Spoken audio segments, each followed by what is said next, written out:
Alors messieurs, bonsoir, vous êtes fonctionnaire de police, nous sommes devant le commissariat d'Evry, dans l'Essonne. Vous êtes à peu près une quinzaine de policiers ce soir, pourquoi êtes-vous là? Ce soir, on est là pour montrer qu'on est toujours mobilisé. Et en ce moment, il y a une réunion, une nouvelle réunion entre le directeur départemental et la préfète et les fonctionnaires de police d'un certain district. Donc on est là aussi pour leur apporter notre soutien, montrer qu'il ne faut pas qu'ils hésitent à parler et à s'exprimer sur les mal-être des policiers et de ce qui se passe dans les commissariats, que ce soit au niveau humain et matériel. Et ensuite, on est là pour montrer aussi qu'il ne faut pas cesser de se mobiliser.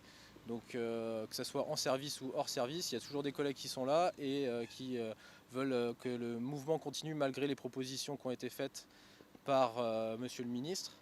On veut toujours que ça perdure car on n'est pas satisfait. Et on peut voir aussi que dans les autres villes, les grandes villes comme Marseille, Lyon, Toulon ou autres, il y a encore des mobilisations. On vient... Justement, ce mouvement en est où? Parce qu'on entend beaucoup de nos confrères dire que les syndicats ont repris la main, que les policiers autonomes ont lâché l'affaire entre guillemets, que ce sont les syndicats maintenant qui gèrent les problèmes et vos revendications. Qu'est-ce que vous pouvez nous dire là-dessus? C'est la vérité ou pas? Non, les syndicats, ils n'ont pas repris la main du tout. Ils essayent de reprendre la main. Le mouvement existe toujours, nous sommes d'accord. Le mouvement existe toujours. Le mouvement existera toujours tant qu'on n'aura pas obtenu ce qu'on demande. Les syndicats essayent de récupérer le mouvement comme certains politiques, sauf qu'ils n'y arrivent pas. Donc c'est eux qui ont été reçus par François Hollande, parce qu'ils ont plus l'habitude. Les politiques ont plus l'habitude de traiter avec eux, sauf qu'ils n'ont pas vent de nos revendications. Les annonces qui ont été faites hier, c'est du réchauffé. C'était déjà dans les pourparlers. Donc tout ce qui était anonyme sur les procédures, on en parle depuis Magnanville. Donc là, ils accélèrent un peu les mouvements, les procédures, pour essayer de calmer le mouvement. Sauf que c'est pas ce qu'on revendique. Qu'ils vont changer les PM, c'est pareil, c'était déjà dans les papiers. Donc tout ça, on le savait, c'était en cours. Donc là, ils nous demandent un peu de poudre aux yeux pour essayer de calmer le mouvement. Sauf que c'est pas ce qu'on a demandé. Donc tant qu'on n'obtiendra pas ce qu'on a demandé, et tant que M. Cazeneuve ne tiendra pas sa parole qu'il nous a donné dimanche de nous recevoir en délégation sans syndicat.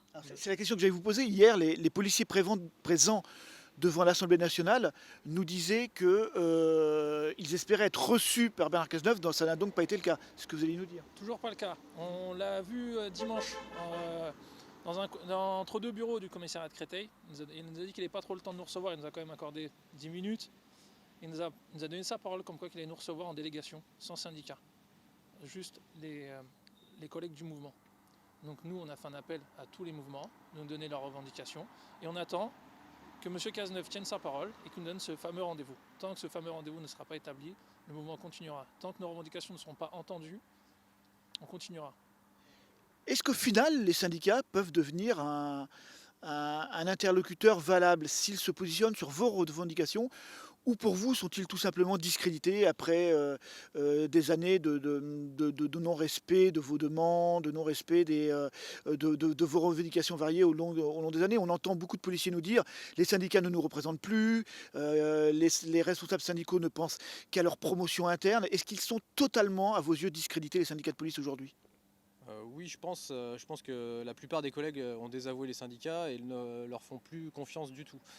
Donc ils restent porte-parole privilégié avec le ministère. Le problème, c'est que à chaque fois, il n'y a aucune délégation qui ne peut être témoin de ça.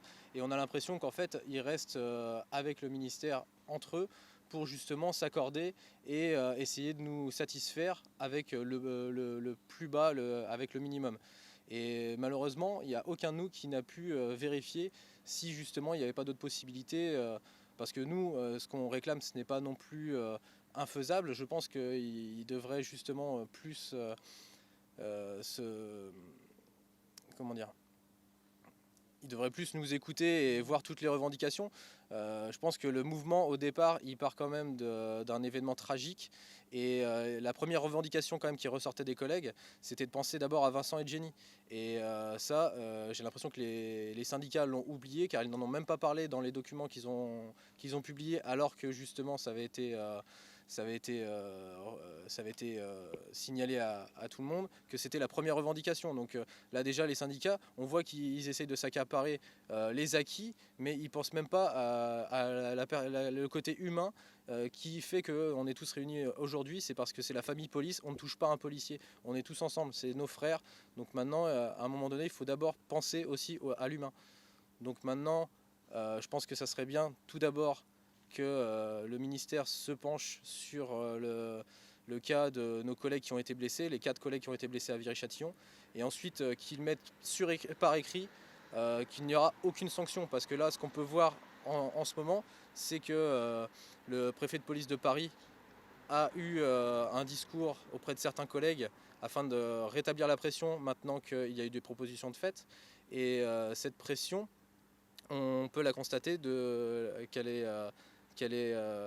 devenue nationale, c'est-à-dire que tous les directeurs et tous les commissaires commencent à mettre la pression sur les collègues et à les menacer de sanctions.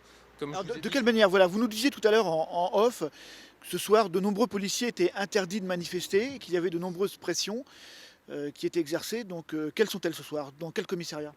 tout à fait. En fait, on reçoit beaucoup de messages parce que forcément, on est policier, on a tous été mutés à différents endroits et du coup, on peut quand même avoir des contacts avec beaucoup de collègues de France qu'on a côtoyés dans nos commissariats. Et ce qu'il en ressort, c'est que là, maintenant, comme je vous dis, j'ai reçu énormément de messages où il y a des collègues, par exemple là, on peut voir apparemment c'est très tendu à Angers, il y a des menaces de sanctions, à Montpellier aussi. Ici aussi. Ensuite, Ici aussi, hein, ici on est aussi, sur- Alors, on ici- peut préciser menaces de sanctions pourquoi? Pour des manifestations faites par des fonctionnaires de police en tenue ou en service? Comment ça se passe? ouais, les menaces de sanctions sont surtout faites pour ceux qui sont en tenue, en service, parce que c'est ce qui fait grincer des dents le plus. Mais le problème, c'est que justement, ils ne se rendent pas compte que le premier coup de gueule a été donné, mais que à force de menacer de sanctions, ça va continuer. Et que maintenant, il faut arrêter de menacer et il faut écouter. Parce que là, c'est bien beau de venir faire des réunions et d'écouter les collègues, mais on se rend compte qu'en fait, c'est juste pour nous apaiser, pour nous calmer, pour nous canaliser sur ce qu'on a à dire sur le plan local, mais on ne traite pas le fond du problème. Donc maintenant, il va falloir qu'ils arrêtent de nous menacer, qu'ils prennent justement des mesures pour éviter les sanctions, qu'ils soient là pour nous protéger, parce que c'est ce qu'on demande aussi, c'est que la hiérarchie protège ses fonctionnaires. Si on n'est pas, si personne nous appuie, si on n'a pas les syndicats qui nous appuient, ni la hiérarchie, ça va continuer à être l'anarchie et chaque groupe de collègues en colère va continuer dans les différentes villes. Vous avez le sentiment que aujourd'hui, le gouvernement ne sait plus que faire face à votre mobilisation. Ils sont passés de la menace aux promesses, à essayer de mettre entre vous et eux les syndicats, mais que le mouvement ne s'arrête pas. Et aujourd'hui, visiblement, ils emploient de nouveau des menaces plus fortes contre les fonctionnaires de police en grève. Ils vous donnent l'impression au gouvernement, à votre hiérarchie, de plus du tout maîtriser votre mouvement et de ne pas savoir comment s'en sortir. Ça, c'est sûr qu'ils ne maîtrisent pas du tout, hein, parce qu'ils ont essayé tous les moyens de nous menacer. Le premier jour, ils nous ont envoyé le directeur départemental nous menacer sur notre rendez-vous. Ça n'a pas marché.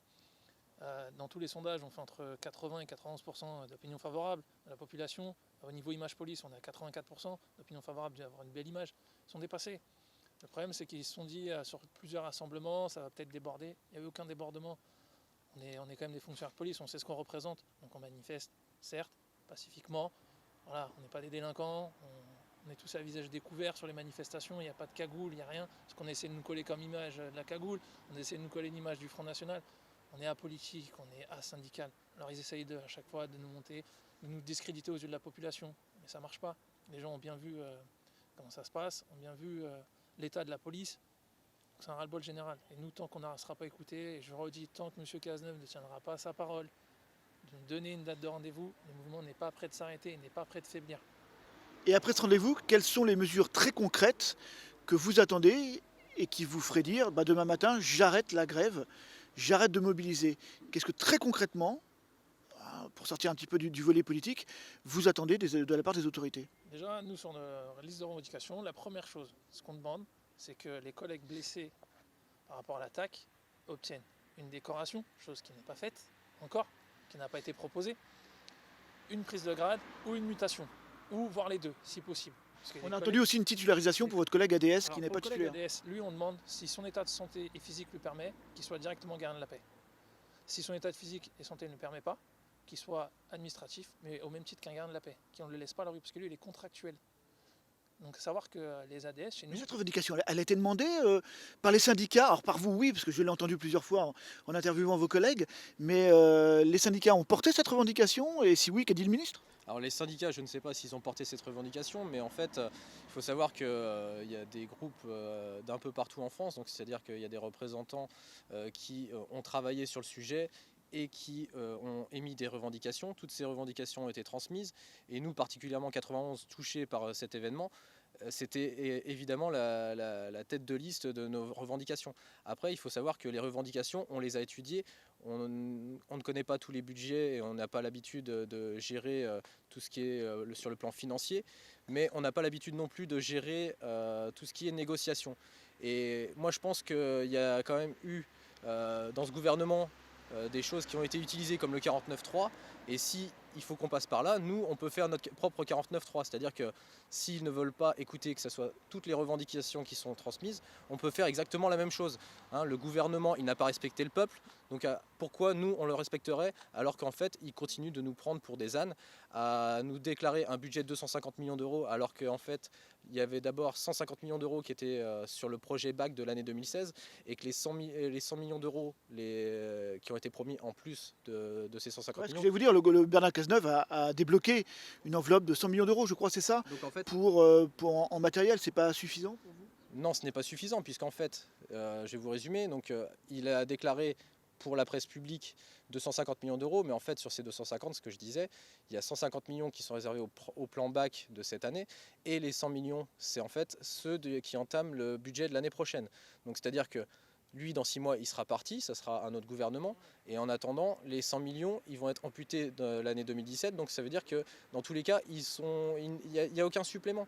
Donc en fait, c'est encore de la poudre aux yeux, c'est de la promesse, et c'était certainement des commandes en attente, que ce soit pour les véhicules, pour les armes et pour tout l'équipement collectif. Donc en fait, encore une fois, on est déçus, on ne nous prend pas au sérieux, on en discute avec les syndicats pour leur dire on va leur donner une part du gâteau, et après on va les remettre à l'ordre. Sauf que les collègues ne sont pas satisfaits parce que tout le monde s'en rend compte, on est beaucoup à communiquer sur les réseaux sociaux, donc forcément chacun apporte sa voix et se fait entendre, et donc on arrive au final à avoir quand même un discours cohérent où on se rend compte qu'on est pris pour des bleus.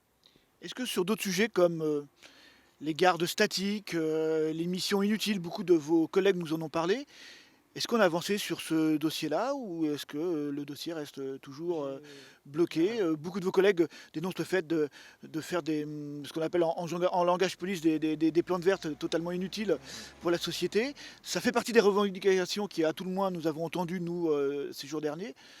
Ça avance? On vous en parle? ça avance pas. Il y a moins d'une semaine, sur une partie de l'Essonne, il y a un commissariat qui a été laissé sans patrouille pour aller surveiller les enfants de M. Manuel Valls.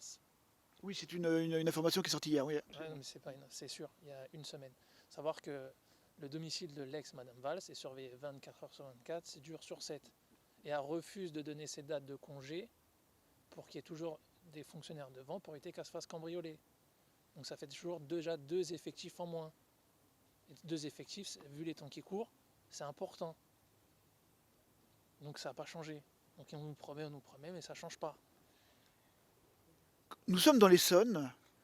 Vos collègues ont été blessés il y a 15 jours, 3 semaines peut-être maintenant, à Grigny. Comment ça se passe dans cette zone de la Grande Borne depuis 15 jours? Des CRS ont été envoyés? Est-ce que la situation a été apaisée, ou est-ce que le commerce de la drogue, la violence ont repris droit sur ce territoire? Alors, savoir que le lendemain de l'attaque des collègues, les effectifs départementaux, les effectifs locaux se sont réunis et pourraient faire une opération de sécurisation à l'intérieur de la Grande Borne. Notre hiérarchie nous a interdit d'entrer dans la Grande Borne.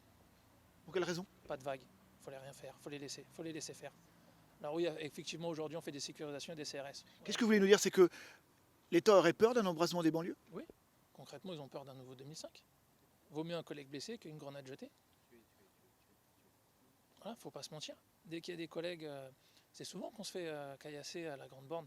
Les collègues, ils doivent écrire pourquoi vous étiez à la Grande Borne, vous savez que c'est une zone sensible. Pourquoi vous êtes rentré à 3, on fait juste notre travail. Et nous, Donc on vous freine dans vos interventions, dans vos missions quotidiennes, c'est sur ce genre de zone? Bien sûr, On nous interdit de rentrer dans la grande bande. Alors oui, en ce moment, on rentre très bien, on fait des opérations de sécurisation. En ce moment, il y a des opérations de sécurisation qui sont mises en place avec les CRS, à des heures où il n'y a plus personne dans la grande bande. Mais sur les statistiques, il y a des sécurisations qui ont été faites. Voilà. Avez-vous le sentiment que les fonctionnaires de police vont tenir suffisamment de temps pour enfin avoir leurs revendications acceptées par les autorités? Bien sûr que ça va tenir. Pour deux choses, parce que voilà, on est tous dans le même bateau, on a tous marre d'être pris pour cible, d'être pris pour des jambons par notre propre hiérarchie. Et vous voyez bien, on nous avait prédit la fin du mouvement parce que c'était les vacances scolaires. Encore hier, plus de 1000 personnes devant l'Assemblée nationale. Donc ça prouve bien que le mouvement est encore là. Et le fait aussi surtout qu'il n'y a pas les syndicats avec nous, ça fait énormément. Et les collègues sont fédérés à ce mouvement parce que les syndicats et la politique, c'est ça le plus important. Et tant qu'on n'aura pas d'avancée, le mouvement ne cessera pas. Et la mobilisation en province? Parce qu'on en parle moins, il y a beaucoup d'équipes de télévision sur Paris, Voilà, mais il y a beaucoup de commissariats en grève. Mais on peut voir sur les réseaux sociaux qu'il y a beaucoup de commissariats qui nous suivent et justement on voit que ça n'est pas du tout médiatisé et voilà, il n'y a que les fonctionnaires de police et ceux qui sont en contact avec eux qui voient que justement la mobilisation est nationale. Ensuite, là, on peut voir que justement, comme je vous disais tout à l'heure, il y a des demandes de sanctions qui commencent à retomber au niveau des différents commissariats centrales comme à Bordeaux. J'ai reçu encore un message tout à l'heure. Et je pense que justement, tant qu'il y aura des demandes de sanctions, ça va encore plus mobiliser de monde. Ils essayent de nous décourager. Ça fait déjà de nombreuses années qu'à chaque fois, on nous parle de sanctions et que du coup, les collègues rentrent dans le rang. Mais il y a un élan de solidarité, il y a la famille police qui s'est retrouvée et je pense qu'elle ne lâchera rien. Donc maintenant, je pense que tous les collègues de France vont se mobiliser encore plus et tant qu'on n'aura pas été entendu et tant que justement ils vont parler de sanctions, les collègues se rébelleront. Mais sous quelle forme? Toujours sur la forme manifestation le soir devant les commissariats, dans les rues, ou cette mobilisation peut avoir d'autres formes, comme des grèves, je ne sais pas, de faire des procès-verbaux, des choses comme ça. Est-ce qu'il y a d'autres moyens d'action que la manifestation telle que nous l'avons vue depuis une dizaine de jours? Et il y a d'autres moyens d'action. Vous savez, au niveau statistique, au niveau statistique, pour que les patrons touchent leurs primes, il faut qu'il y ait un maximum de présence sur le terrain. Il suffit juste de se mettre en pause en position d'attente ou en rédaction administrative dans les locaux. Et voilà. Et ça, c'est une forme de revendication. Ça fait baisser les statistiques, ça fait baisser le taux de présence des fonctionnaires de police sur le terrain. Et ça n'a pas encore été employé, si déjà? C'est employé depuis le début, mais ça, c'est pareil, on n'en parle pas. Voilà, c'est pour ça.